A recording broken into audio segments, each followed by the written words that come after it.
안녕하세요. 사랑하는 성도님, 영혼의 샘물 은혜의 자리 오심을 축복합니다. 사랑의 주님이 우리와 함께 하십니다. 우리와 함께 하시는 주님을 찬양합니다. 기도합시다. 주님 감사합니다. 오늘도 우리에게 다가오실 주님의 음성을 기대합니다. 오늘도 성령님 우리 가운데 역사해 주셔서 우리의 마음을 열어주시고 또 주님의 말씀을 깨달을 수 있는 놀라운 은혜를 더하여 주시옵소서. 저희의 삶이 오직 주님의 말씀 위에 굳게 서서 주시는 말씀 따라 순종하며 진리의 길, 바른 생명의 길을 걷게 하여 주시옵소서. 예수님 이름으로 기도합니다. 아멘. 오늘 우리에게 주신 말씀은 사도행전 23장 12절에서 35절입니다. 날이 새매 유대인들이 당을 지어 맹세하되 바울을 죽이기 전에는 먹지도 아니하고 마시지도 아니하겠다 하고 이같이 동맹한 자가 40여 명이더라. 대제사장들과 장로들에게 가서 말하되 우리가 바울을 죽이기 전에는 아무것도 먹지 않기로 굳게 맹세하였으니 이제 너희는 그의 사실을 더 자세히 물어보려는 척하면서 공회와 함께 천부장에게 청하여 바울을 너에게로 데리고 내려오게 하라. 우리는 그가 가까이 오기 전에 죽이기로 준비하였노라 하더니 바울의 생질이 그들이 매복하여 있담을 듣고 와서 영내에 들어가 바울에게 알린지라. 바울이 한 백부장을 청하여 이르되 이 청년을 천부장에게로 인도하라. 그에게 무슨 할 말이 있다 하니 천부장에게로 데리고 가서 이르되 주 예수 바울이 나를 불러 이 청년이 당신께 할 말이 있다 하여 데리고 가기를 청하더이다 하며 천부장이 그의 손을 잡고 물러가서 조용히 묻되 내게 할 말이 무엇이냐. 대답하되 유대인들이 공모하기를 그들이 바울에 대하여 더 자세한 것을 묻기 위함이라 하고 내일 그를 데리고 공회로 내려오기를 당신께 청하자 하였으니 당신은 그들의 청함을 따르지 마옵소서. 그들 중에서 바울을 죽이기 전에는 먹지도 않고 마시지도 않기로 맹세한 자 40여 명이 그를 죽이려고 숨어서 지금 다 준비하고 당신의 허락만 기다리나이다 하니 이에 천부장이 청년을 보내며 경계하되 이 일을 내게 알렸다고 아무에게도 이르지 말라 하고 백부장 둘을 불러 이르되 밤제 3시에 가이사랴까지 갈 보병 200명과 기병 70명과 창병 200명을 준비하라 하고 또 바울을 태워 총독 벨릭스에게로 무사히 보내기 위하여 짐승을 준비하라 명하며 또 이 아래와 같이 편지하니 일렀으되 글라우디오 루시아는 총독 벨릭스 가까이게 문안하나이다. 이 사람들이 유대인들에게 잡혀 죽게 된 것을 내가 로마 사람인 줄 들어 알고 군대를 거느리고 가서 구원하여다가 유대인들이 무슨 일로 그를 고발하는지 알고자 하여 그들의 공회로 데리고 내려갔더니 고발하는 것이 그들의 율법 문제에 관한 것뿐이요 한 가지도 죽이거나 결박할 사유가 없음을 발견하였나이다.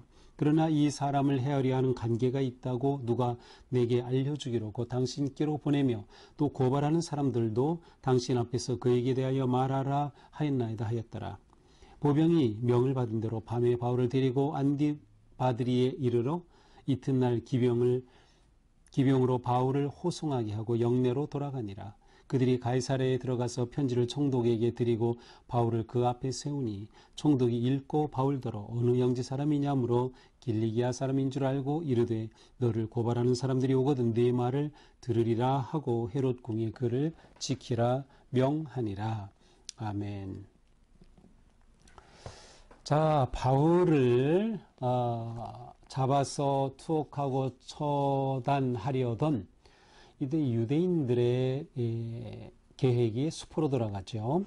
바울이 이제 여기에 공회의 바리새인 쪽 사두개인들이 있는 것을 보고 이제 부활의 문제를 꺼내면서 이들 사이에 분열이 생기고 결국 바울에 대해서 어떠한 그러한 재판도 하지 못하게 됩니다. 그리고 바울은 다시 그 명내로 돌아갔죠. 이렇게 바울을 기소하는데 실패하자 특별히 사두개파 쪽이죠. 이 사두개파는 대제사장, 제사장 그룹들입니다.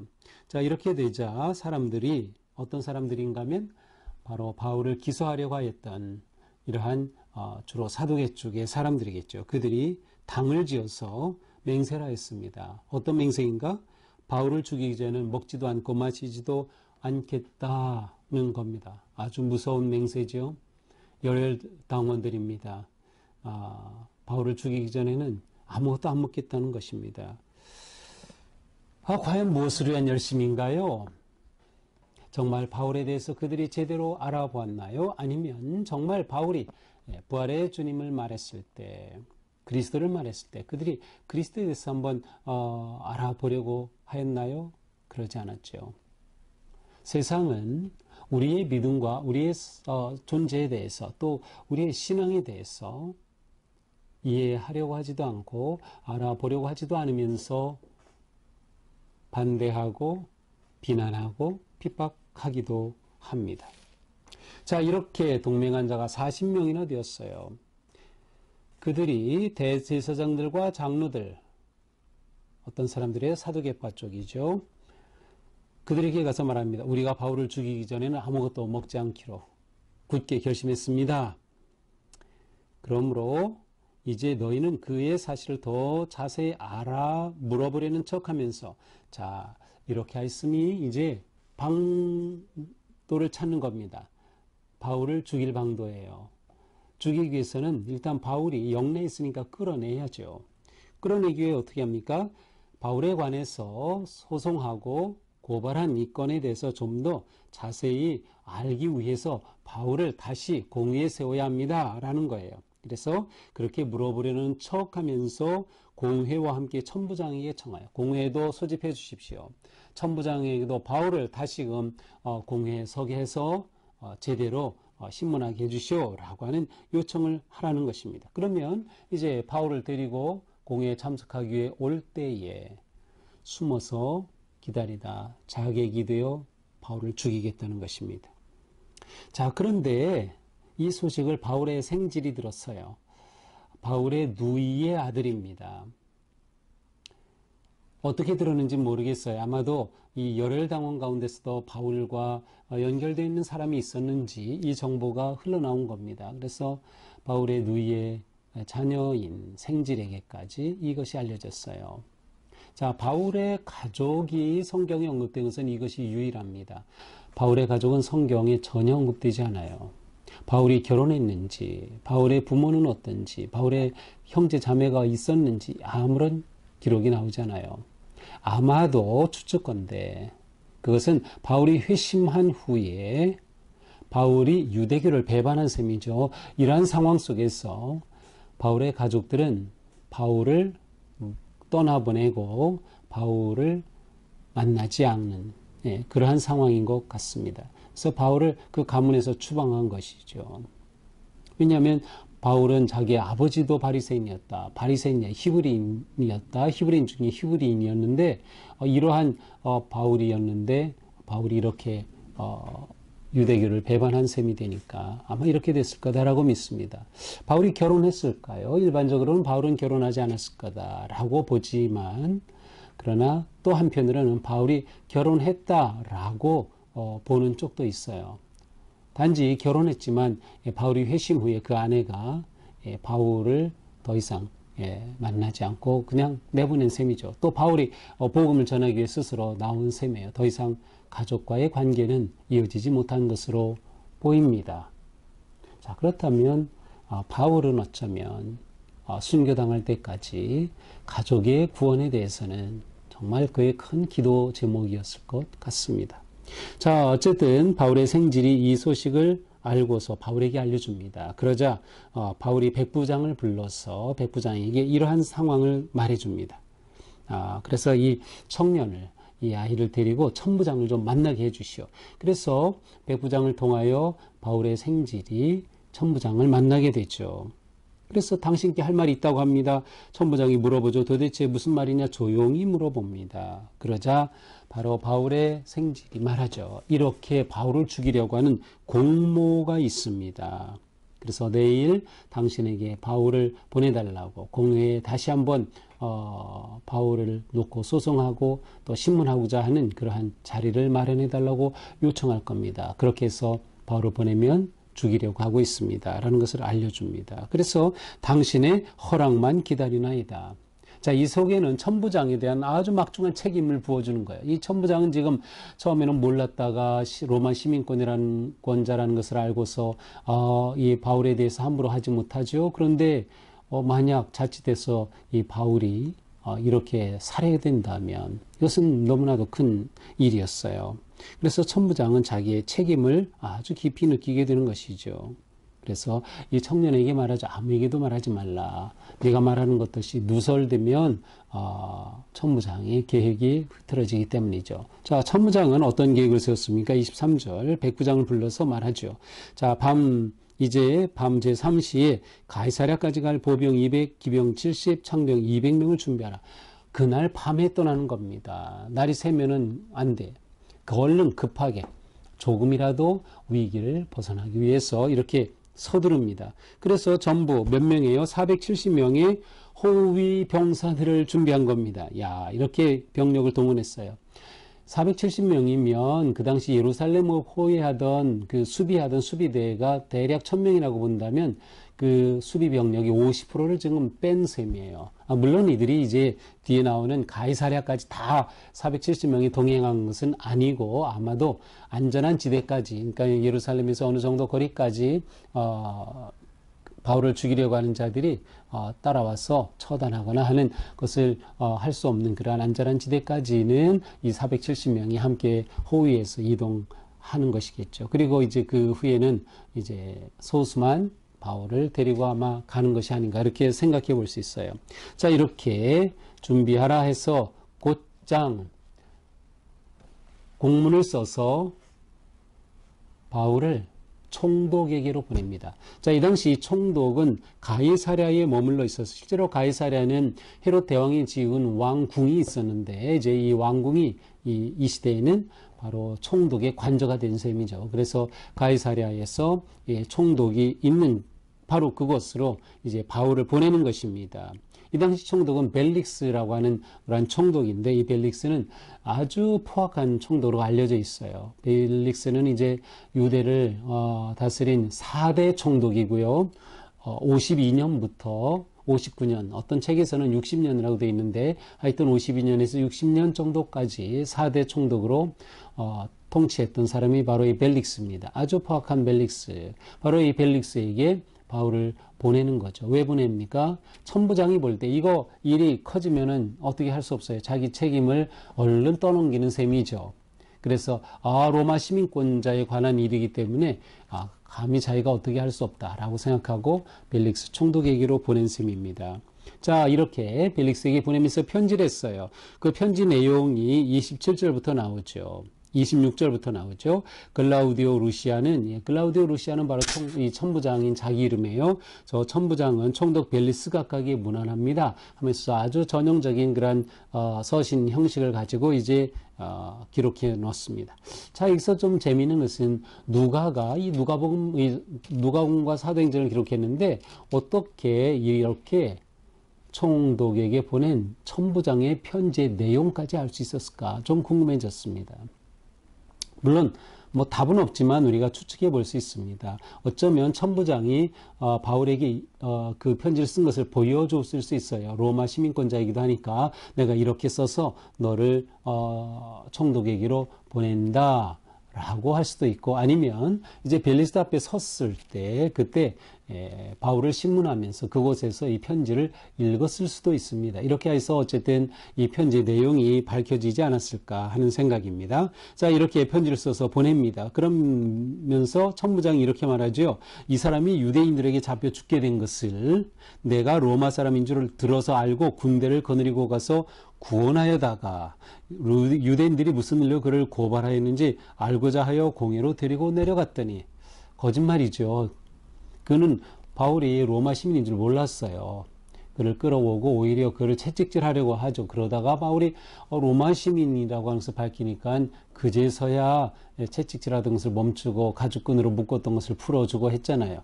하지만 로마 시민에 대한 자기가 아무런 불이익도 주지 않고 잘 대우했다고 하는 것을 드러내기 위해 이렇게 거짓말로 이렇게 말한 거죠. 어쨌든 바울은 로마 시민 맞아요. 그래서 그를 이제 벨릭스에게로 이렇게 보내는 것입니다. 그런데 이렇게 보냈는데 바울에 얽힌 그 사건, 고소건의 핵심은 로마 정치적인 문제가 아니라 유대인의 율법에 관한 문제라는 것이에요. 그는 공회를 열어서 거기서 일어나는 상황을 다 알고 있었죠. 그래서 이것은 율법에 관한 문제다. 따라서 한 가지도 죽이거나 결박할 사유가 없음을 발견했다. 한 가지도 죽이거나 결박할 사유가 없음을 찾았다. 그러면 무죄로 내보내면 돼요. 그런데 왜 바울을 이렇게 보냅니까? 바로 지금 바울을 죽이려고 하는 자들이 있다는 소식을 알게 되었고, 그리고 자기에게 이 아주 막중한 책임, 로마 시민권자를 보호해야 할 책임이 있게 된 것이죠. 그러니까 바울에게 이 로마 시민권이 있다고 하는 것이 이와 같은 그러한 아주 결정적인 순간에 굉장히 중요한 역할을 합니다. 아마도 우리는 이러한 것들을 보면서 하나님께서 이렇게 바울에게 미리 준비시켰다. 준비된 바울이라고 볼 수도 있고, 우리는 세상적으로 우리가 살아가는 그런 모든 여건, 환경, 또 우리가 공부하고 배우고 얻은 것들이란 모든 것들까지도 하나님의 나라를 위해서 아주 선하게 사용될 수 있다라고 하는 것을 볼 수도 있습니다. 자, 이렇게 해서 결국 바울을 벨릭스에게로 보내게 되었습니다. 31절, 보병이 바로 그날 밤에 명을 받은 대로 바울을 데리고 안디바드리에 이르러서, 안디바드리는 이제 예루살렘에서는 70km 아니면 60km 정도 되는 거리고, 이제 안디바드리에서 가이사랴까지는 40km 정도 돼요. 그러니까 전부 가이사랴까지는 100km 정도 대략 되는 그 중간 조금 더 간 지점이죠. 거기에 이르러서 거기서 하루를 보내고 다음 날 기병으로 바울을 호송하고, 이번에는 이제 기병, 나머지 보병, 창병은 아마 빠진 것 같아요. 기병으로 바울을 데리고 영내로 들어갔습니다. 자, 가이사랴에 들어가서 편지를 총독에게 드리고 바울을 그 앞에 세우게 되었습니다. 이렇게 바울은 총독 앞에 서게 되었지요. 총독 벨릭스가 말하죠. 너는 어느 영지 사람이냐? 우리로 치면은 본 적이 어디요? 이렇게 물어보죠. 그러니까 바울이 나는 길리기아 사람입니다. 바울의 고향인 다소가 바로 길리기아에 있죠. 길리기아 사람이다 라는 것을 밝히니까 그것을 알게 돼요. 그러자 총독이 말하죠. 너를 고발하는 사람들이 오거든 네 말을 듣겠다. 이제 너를 고발하는 자가 오면 그때 너의 말을 들을 것이다 라고 말하면서 헤롯 궁에 바울을 잘 지키라 하고 명령합니다. 이렇게 해서 바울은 그 유대 땅에서 가장 안전한 곳에 지금 들어있는 것이에요. 참으로 놀랍지요. 가장 안전한 곳, 해할 수 없는 것, 이렇게 바울을 지키고 보호하시는 거예요. 왜? 바울이 해야 할 사명이 있기 때문이에요. 부활의 주님께서 바울에게 나타나셔서 환상 중에 어떻게 하셨어요? 로마까지 가야 할 것이다. 또한 너를 이방인의 사도로 세웠다. 바로 사명이 있었기 때문에 이렇게 된 것이죠. 자, 오늘 말씀을 보면서 우리는 사명의 사람, 사명 있는 사람, 하나님의 뜻을 따르는 사람, 함부로 죽지 않는다. 함부로 죽지 않는다. 사명을 이루어야 하기 때문인 거죠. 자, 이러한 사람은 어떤 사람인가? 하나님의 다스리심 안에 있습니다. 하나님의 다스리심 안에. 우리가 예수 그리스도를 통하여 구원을 받고 하나님의 부르심을 받은 사명자라고 하면 우리는 언제나 하나님의 다스리심 가운데 있다는 것을 보아야 합니다. 지금 바울에게 일어나는 모든 상황은 하나님께서 전체를 주관하심을 우리는 잘 볼 수 있어요. 이것이 중요합니다. 내 삶을 주관하시는 하나님의 다스리심 안에 내가 있다라고 하는 것이에요.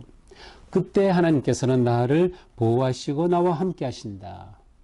그리고 하나님이 나를 인도하셔요. 우리에게 맡겨주신 사명을 이루도록 선한 길로 인도하여 주시는 것이죠. 이것을 우리는 하나님이 섭리하신다라고 볼 수 있어요. 사명인 사람의 삶은 하나님이 섭리하시는 삶이에요. 따라서 이 소중한 사명이 있게 함부로 죽을 수 없는 것이죠. 하나님의 선하신 인도하심을 따르는 삶, 바로 우리가 살아가는 우리의 걷는 삶입니다. 그러므로 우리는 이 상황 속에서 어떻게 해야 됩니까? 하나님만 의지하고 신뢰하는 것입니다. 하나님만 의지하고 신뢰해요. 그러나 우리는 동시에 하나님이 주시는 지혜롭게 말하고 행동하고 판단해야 합니다. 하나님을 신뢰하고 따르지만 그 따르는 삶에서 우리는 지혜로워야 돼요. 내가 영적으로 하니까, 신앙적으로 하니까 함부로 하는 것이 아니에요. 우리에게는 섬세한 지혜가 필요합니다. 성령님은 우리가 구할 때 아끼지 않으시고 우리에게 지혜를 주시는 거예요. 그래서 우리는 늘 지혜를 구하며 믿음의 길을 걸어가는 것이죠. 우리는 모두 하늘 시민권자입니다. 우리에게는 하나님이 맡기신 사명이 있어요. 사명이 있는 자는 함부로 죽지 않습니다. 오늘도 우리가 하나님이 부르신 그 사명을 향해서 담대히 나아가는 그러한 복된 성도들이 되기를 축복합니다. 기도합시다. 주님, 오늘 말씀을 보면서 또한 우리가 얼마나 하나님의 크신 은혜와 사랑 안에 있는 복된 존재인지를 봅니다. 하나님이 우리를 부르신 그 부르심의 삶을, 그 사명을 향해 담대히 나아가는 저희가 되게 하여 주시옵소서. 오직 주님의 뜻에 순종하며 성령님의 지혜로 우리가 부딪히는 상황 속에서 하나님의 선하신 인도하심 따라 승리하는 우리 모두가 되게 하여 주시옵소서. 예수님 이름으로 기도합니다. 아멘. 네, 오늘도 주님의 은혜로 우리 삶의 믿음 안에 지혜롭게 또 승리하는 복된 하루가 되기를 축복합니다. 사랑합니다.